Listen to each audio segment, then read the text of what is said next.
Introduction. Good morning, teacher. Good morning, students. Today we learn plant growth and development. Who will tell me what is growth in plants? Ma'am, increase in the size of the cell and elongation in them signifies the growth of plant. Very good, Suresh. Ma'am, can we measure the growth of plants? Good question, Rahul. Yes, we can. The growth of a plant can be measured by considering various factors such as nutrients availability, water availability, oxygen, etc. One more thing I would like to tell you that there are 5 plant growth regulators. They are auxins, gibberellins, cytokinins, ethylene and abscisic acid. Okay, now it's time to learn about plant growth and development. Objectives. At the end of this lesson, you will be able to explain growth in plants, explain phases of growth, define growth rates, to know quantitative comparison of growth, explain conduction for growth, define differentiation, dedifferentiation, and redifferentiation. Define development, explain plant growth regulators, describe photoperiodism, describe vernalization. Growth. An irreversible increase in the size and number of the cells by division and enlargement is called growth. In plants, the growth generally is indeterminate. Plants have the capacity of unlimited growth because of the presence of meristems at certain locations on their body. The cells of meristems are capable of dividing by their own. When new cells are added in the body of the plant due to the activity of meristem, it is called open form of growth. The root apical meristem and shoot apical meristem are primarily responsible for the elongation of the plant along its axis. In dicot plants, the lateral meristems, vascular cambium, and core cambium are responsible for secondary growth of the plants. Growth is measurable. Growth of the plants can be measured by various factors: increase in cell numbers, fresh weight, dry weight, size of the cell, etc. For example, watermelon cells can increase in size up to 350,000 times. Increase in surface area shows the growth of leaves. Phases of growth. The period of growth is divided into 3 phases: meristematic, elongation, and maturation. Meristematic phase. This phase has continuously dividing cells and is restricted to the apical meristems, both at the root and shoot tips. In this region, the cells are rich in protoplasm. They have large nuclei. Phase of elongation. The aim of this phase is enlargement of cells. Phase of maturation. In this phase, cells undergo maturation to accomplish their final size, shape, and structure. Growth rates. The increased growth per unit time is termed as growth rate. Plants show 2 types of growth: arithmetic and geometric. Arithmetic growth. Only one daughter cell continues to divide while others become mature. For example, root elongating at a constant rate.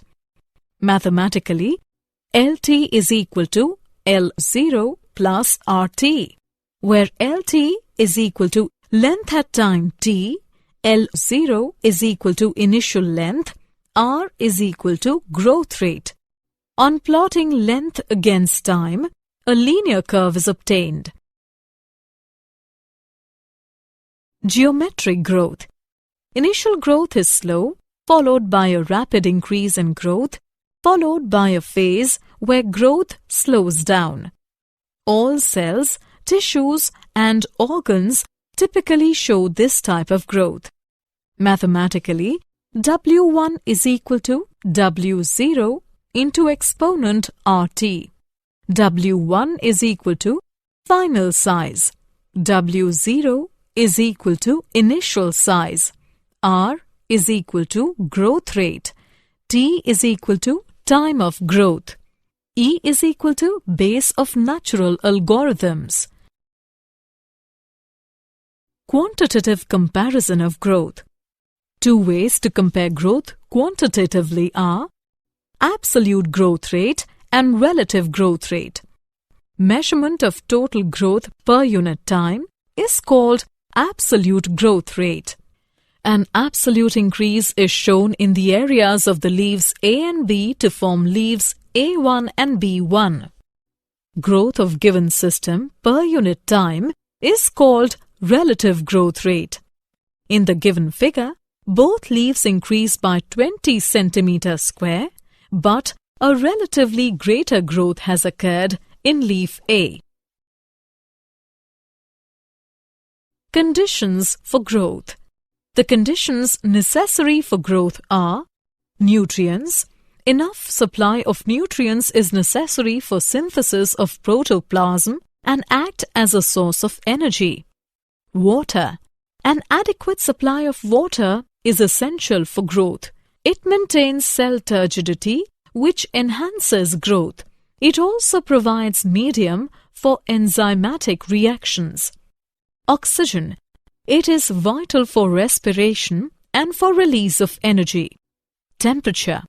The most desired temperature for growth is called the optimum temperature, and it ranges from 28 degrees to 30 degrees Celsius. Temperature above 45 degrees Celsius coagulates and damages the protoplasm and stops growth. Differentiation, dedifferentiation, and redifferentiation. Differentiation is the process by which meristematic cells undergo changes in the structure, shape, to perform the specific functions. For example, after the DNA synthesis of the protoderm cells, cell expansion takes place and it forms immature trichome. After that, nuclear migration takes place and then branching occurs and then it reaches to maturation stage. Dedifferentiation. Dedifferentiation is the process by which the already differentiated or mature cells get back the power of division and become meristematic. Redifferentiation. Redifferentiation is the process by which the meristematic cells formed by dedifferentiated cells undergo changes in the structure and shape to perform the specific function. Development. Development is the series of the changes in which organisms undergo in their way from the embryonic state to maturity, that is, from lower state to higher state of organization. Plants undergo different pathways in phases of life in order to form different kinds of structure. This is termed as plasticity. If different shaped leaves present on the same shoot or on different shoots of the same plant, it is called heterophyly. For example, water crowfoot, water startwort. Plant growth regulators. Characteristics. In all the plants, there occurs minute quantities of certain chemical substances that regulates growth and differentiation. These are called growth regulators.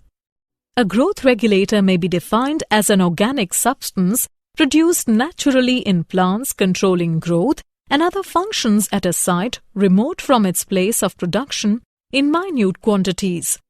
These are auxins, gibberellins, cytokinins, ethylene, and abscisic acid. The discovery of plant growth regulators. In the last 60 years, a large number of growth regulators have been isolated from plants. The first indication of their existence was given by Darwin 1880, who was studying the bending of the coleoptile of a grass towards light. He found that the light falling on the tip of the grass coleoptile causes some influence. This influence is transmitted downward and causes the coleoptile to bend towards light. F.W. went isolate oxen from the tip of the coleoptiles. E. Kurosawa reported the appearance of symptoms of Bacony disease of rice seedlings is uninfected rice seedlings when they were treated with sterile filtrate of fungus Gibberella fujikuroi. Gibberellic acid was later isolated from the fungus. The discovery of plant growth regulators. F. Skoog observed that callus proliferates in the tobacco plant only if, in addition to auxin, the nutrients are supplemented with extracts from the vascular tissue, yeast. Skoog and Miller later identified cytokinesis, a promoting active substance, and named it kinetin. 3 independent workers reported 3 different kinds of inhibitors in plants: inhibitor B, abscission 2, and dormin. Later, all the 3 inhibitors proved to be chemically identical and name it abscisic acid, ABA. It was found that volatile substance being released from ripened oranges leads to the ripening of unripened bananas, and that was confirmed by Cousins. Later, this substance was found to be ethylene. Physiological effects of plant growth regulators. Auxins. Indole acetic acid is the main natural auxin. Indole butyric acid is also isolated from the plants. Examples of synthetic auxins are naphthalene acetic acid, 2,4-dichlorophenoxyacetic. All these auxins are very useful in agricultural field. Physiological effects of auxin on plants. Suppression of lateral buds by apical bud is called apical dominance, and it is found due to transportation of auxin. Auxin stimulate cell division in cambium as well as in the primary meristems. Cell elongation is an important role played by auxins. Auxins have the differential action on shoot tip and root tip. Induce root formation at low concentrations. Prevention of leaf falls by suppressing the formation of abscission layer. Seedless formation of fruit is induced by auxins. It is also termed as parthenocarpy. Gibberellins. Gibberellins come under the category of plant growth regulator. Physiological effects of gibberellins on plants. Gibberellins cause stem elongation and leaf expansion but have no effect on roots. Gibberellins promote seed germination in lettuce, cereals, etc. Plants like pea, bean, tomato pepper, cucumber, lettuce and cabbage on treatment with gibberellins develop broader and elongated leaves. Gibberellins break dormancy of buds and tubers, but in root tubers, the application of gibberellic acid inhibits the development of root tuber. Gibberellin causes parthenocarpy in tomato, apple, etc. Cytokinins. Physiological effects of cytokinins on plants. In the presence of auxins, cytokinin stimulates cell division even in non-meristematic tissues. In parenchyma tissue culture, mitosis is accelerated when auxins and cytokinins are present. It breaks the dormancy of many seeds and promotes their germination. It also promotes the growth of lateral buds. Cytokinins delay the process of aging in plant organs by controlling protein synthesis. It also helps in accumulation of salt in plant cells. Ethylene. Physiological effects of ethylene on plants. It modifies growth by inhibiting the elongation of stem and roots. It inhibits the growth of lateral buds and causes apical dominance. It accelerates the abscission of leaves, flowers, and fruits by formation of abscission layer. It retards flowering in most plants but induces flowering in pineapple, mango, and many other plants. It increases the number of female flowers and fruits in cucumber plants. Abscisic acid. Physiological effects of abscisic acid on plants. It acts as a stress hormone as it stimulates the closure of stomata. It inhibits shoot growth but does not have much effect on roots. It induces seeds to synthesize storage proteins. It also increases the tolerance of plants to different kinds of stress. It acts as antagonist to gibberellins. Photoperiodism. The ability of plants to respond to the relative length of day and night to which the plant is exposed is called photoperiodism. The flowering response of the angiosperms falls into three categories. Short day plants. These plants initiate flowering when the length of the day becomes shorter than a certain critical length. If these plants expose for the length greater than the critical length, then they will remain vegetative. Example of short day plants are Cosmos, Dahlia, etc. Long day plants. These plants induce flowering when day length exceeds critical day length. Example of long day plants are barley, sugar, etc. Neutral day plants. These plants flower regardless of the exposure of light. Example of neutral day plants are sunflower, tomato, etc. Vernalization. Vernalization is a process in which plants expose to low temperature in order to increase the flowering. Many temperature plants have the requirement of vernalization in order to initiate or accelerating the flowering process. Many plant species include some ecotypes of Arabidopsis thaliana, and winter cereals such as wheat must go through period of winter.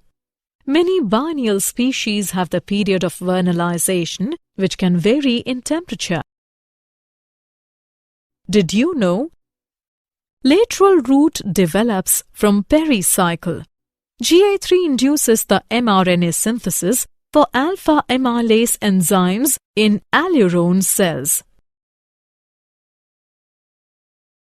Summary. Let's summarize what we have learned. An irreversible increase in the size and number of cells by division and enlargement is called growth. Three phases of growth are meristematic, elongation, and maturation. The increased growth per unit time is termed as growth rate. The conditions necessary for growth are nutrients, water, oxygen, temperature. Differentiation is the process by which meristematic cells undergo changes in the structure, shape to perform the specific function. Dedifferentiation is the process by which the already differentiated or mature cells get back the power of division and become meristematic. Redifferentiation is the process by which the meristematic cells formed by the dedifferentiated cells undergo changes in their structure and shape to perform the specific function. Growth regulators are auxins, gibberellins, cytokinins, ethylene, and abscisic acid. The ability of the plant to respond to the relative length of day and night to which the plant is exposed is called photoperiodism. Vernalization is a process in which plants expose to low temperature in order to increase flowering.